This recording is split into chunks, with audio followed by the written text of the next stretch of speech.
ओ भाई भाई क्या कर रहे हो यार? हाथ पीछे लो यार। मैं सोच कर नहीं आई थी कि मैं दोस्त बनाऊंगी और ऐसे दोस्त बनाऊंगी या किसी से मार्गदर्शन दूंगी। मैं यही सोच के आई थी कि मैं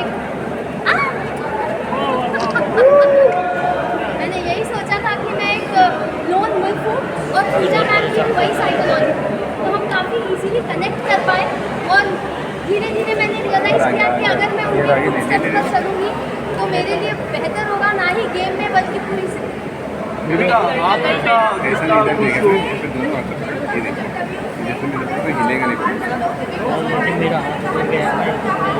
मेरे इसमें रख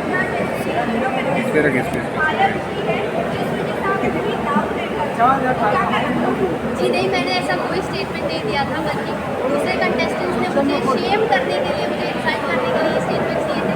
तो डॉली विंद्रा बहुत ही आउटस्टैंडिंग पर्सनालिटी रही है बिग बॉस की हिस्ट्री में। उनके सीजन का विनर कौन था शायद मुझे याद नहीं, बट डॉली विंद्रा जरूर याद है। तो मैं ये नहीं कहूँगी कि मैंने ऐसी कोई स्टेटमेंट पास की थी या मेरे माइंड में था, बट हाँ, दूसरे कंटेस्टेंट्स ने मुझे शेम करने के इंटेंशन से छेड़ना शुरू कर दिया था और नाम लेना शुरू कर दिया था। But I have immense respect for the seniors of the show और जो भी एक्स कंटेस्टेंट्स रहे, तो मैंने ऐसी कोई स्टेटमेंट पास की। जर्नी को काफ़ी क्लोजली आपने देखा है, क्या आपको लगता है वो एज अ विनर, अगर एल्विश नहीं आते, कभी भी वाइल्ड कार्ड नहीं होते, तो as a winner perfect candidate थे, आपको लगता है कि वेल, अगर आप मुझसे पूछे हो ना पर्सनल नोट, तो मैंने उसमें विनर और लीडर का पोटेंशियल या फिर पर्सनालिटी नहीं देखी थी। लेकिन अगर एल्विश एंटर नहीं करता पाए, public support and fan base को जरूर जीतती। आप लोगों ने कहा कि मनीषा बोले she not a film material, उस पर आप लोग क्या कहना चाहिए? इस तरह का स्टेटमेंट देना के ऊपर आप कैसे देखिए? मैं और पूजा मैम ये बात कर रहे थे सामने लोग, वो काफ़ी एक्साइटमेंट जता रही थी, शो ऑफ कर रही थी, अपना काम है। बट पूजा मैम ने कहा मेरा माइक में वो छोटा वाला दिख रहा है, उसका लाइट जल रही है और down to earth nature light जल रही है। तो हमें उसमें नहीं दिखा, मुझे भी पर्सनली। लेकिन आपने खुलकर आपने अभिषेक को बोला कि यू आर सिक्योर पर्सनैलिटी पूजा, और कि एल्विश जीतने वाला है, उससे पता चल रहा था, जिसके कारण वो कहीं ना कहीं अंदर से खुद को प्रॉब्लम में डाल रहा था, वो हमें दिखा और इसके लिए तो बीमार भी थोड़े पड़ गए। तो क्या कहना चाहेंगे इसको लेके, एल्विश को लेके? अभिषेक काफी सिक्योर पर्सनैलिटी थे, मनीषा की, आप क्या कहना चाहेंगे? मैं यही कहना चाहूँगी कि शो की शुरुआत से अभी देखिए इंसान का चेहरा देखती हूँ और समझ जाती हूँ उसके मन में क्या चल रहा है, वो कैसे करता है।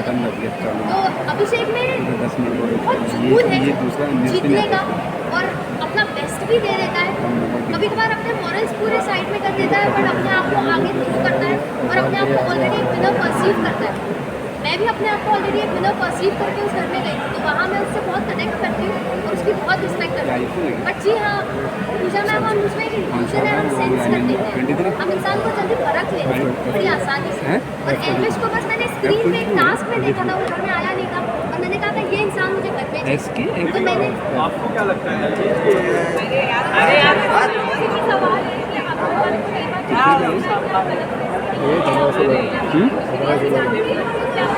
देखिए, अभी फेस रीडिंग का एक रूल होता है कि आप सच बोलना है।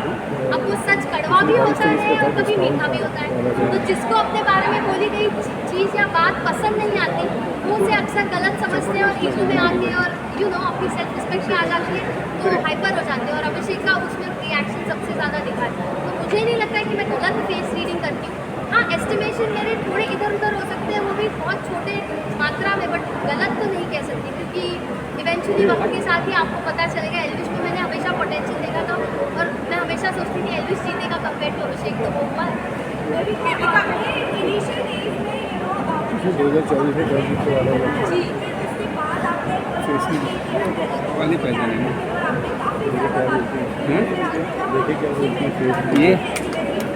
ये कुछ नहीं होता, इसको ना पूछे पॉलिटिक्स में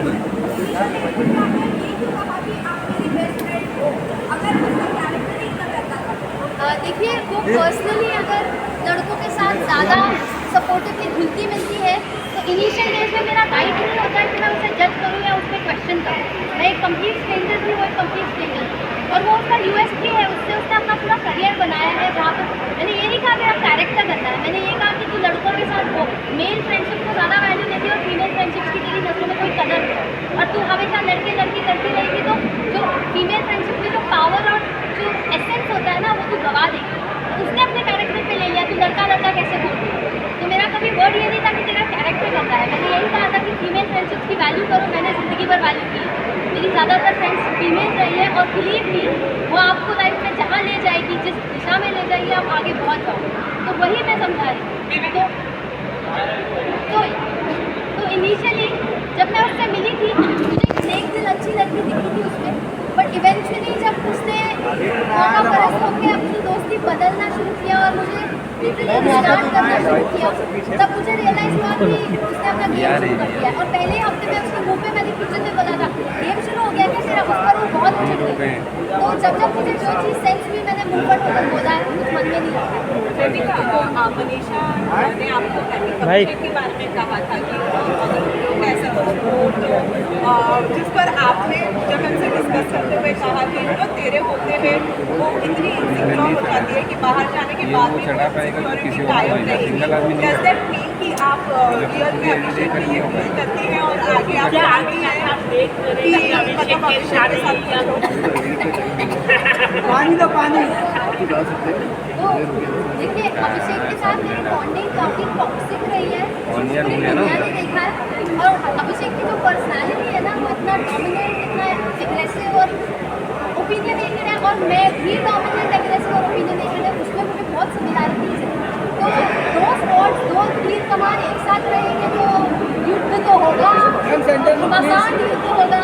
तो अगर वो उस युद्ध के लिए तैयार होता तो वो मुझे अप्रोच करता, बट ऐसे मर्दों को ना अक्सर चुपचाप रहने वाली, थोड़ी मंदबुद्धि सी, थोड़ी शांत स्वभाव की, थोड़ी हाँ हाँ मिलाने वाली लड़कियाँ पसंद आती है।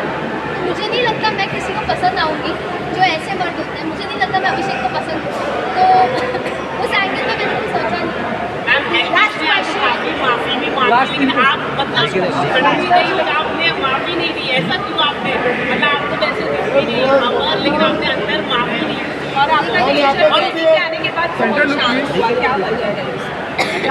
देखिए एल्विस ने पहली बार में ही मुझे देख के कहा था ये ढीठ है, तो अगर मैंने एल्विस को परखा था उसने भी मुझे नहीं परखा था कि मैं ढीठ हूँ। तो उसने काफ़ी हद तक माफ़ी मांगी थी, लेकिन प्रॉब्लम ये थी ना जब मैं किसी का बर्ताव दोहराते हुए देखती हूँ तो मुझे वो गलती नहीं पे, मुझे वो उनकी आदत या फितरत नज़र आती है। और एल्विस का वही रूप अविनाश के सामने भी बार बार निकल के आ रहा था झगड़ों में, तो वहाँ पे मेरा एक सेंस ऑफ गार्ड ऊपर हो गया और ट्रस्ट इश्यूज बिल्ड हो रहे थे। बट सलमान सर ने जब हमें समझाया, मैं सलमान सर की सुनती थी, मेरे डैड की और पूजा मैम, तो सर ने बहुत ही अहम बात बोली कि बेबिका को इतनी गलतियों के लिए सबने माफ़ किया और उसकी अकड़ देखो वो किसी को माफ़ नहीं करती। वो बात मुझे दिल पे हिट हो गई और मैंने रियलाइज़ किया हाँ इस घर में मैंने क्या कुछ किया है, किसी का दिल तोड़ा है, किसी को मुफट होकर बहुत कुछ बोला है, मेरी ज़बान को कैची माना जाता था। तो सच में लोगों ने मुझे माफ़ किया, बट मैं जब किसी को माफ़ करने में उतर रही हूँ तो मुझ में क्यों इतना ढीठ बन आ रहा है। तो सर ने बहुत ऑन पॉइंट बात बोली और वो सीधा मुझे दिल पर रियलाइज़ हुआ। तो तब जाके मैंने सोचा कि नहीं यार अब मुझे इतना मीन और इतना ढीठ नहीं बनना चाहिए। और आपने सलमान सर के साथ हर हफ्ते आप पूछ रहे हैं हाँ। तो सलमान सर की फेस लेके जाओ, उनकी शादी कब होगी ये बता दीजिए आप। लेके जाओ आप बता दीजिए अभी। देखिए सलमान सर को ना एक गृहिणी की ज़रूरत है, तो उन्हें जिस दिन वो गृहिणी एक दिन औरत मिल जाएगी जो उनके माँ के दिल में जगह बना पाएगी, उस दिन वो ज़रूर शादी करेंगे। लेकिन वो इस इच्छा को अंदर रखते हैं, जाहिर नहीं करते। तो अब वो सलमान सर है भाई, वो भगवान है, वो मेरे गॉडफादर है। उन्होंने कितनी बार मेरे लिए शो में स्टैंड लिया है, जैक का इशू हुआ तब स्टैंड लिया, एल्विश का इशू हुआ तब स्टैंड लिया। तो उन्होंने मुझे एक फादर फिगर की तरह ऐसे मेरी उंगली उठा के गाइड किया है पूरे शो में, और मेरी छोटी मोटी बातों को पकड़ के वो हमेशा आके मुझे टोकते भी थे, समझाते भी थे, क्योंकि वो कंसर्न थे मेरे लिए। आप जिसकी परवाह करते हो, आप उसके बारे में सोचते हो, उसके बारे में ज़्यादा बोलते हो, तो मेरे लिए तो वो एक गॉड लाइक फिगर है। कोई डेडलाइन नहीं है शादी की? थैंक यू शादी की कोई डेडलाइन नहीं है। अरे कैसे तुम वो खोल देंगे। Thank you Best of luck.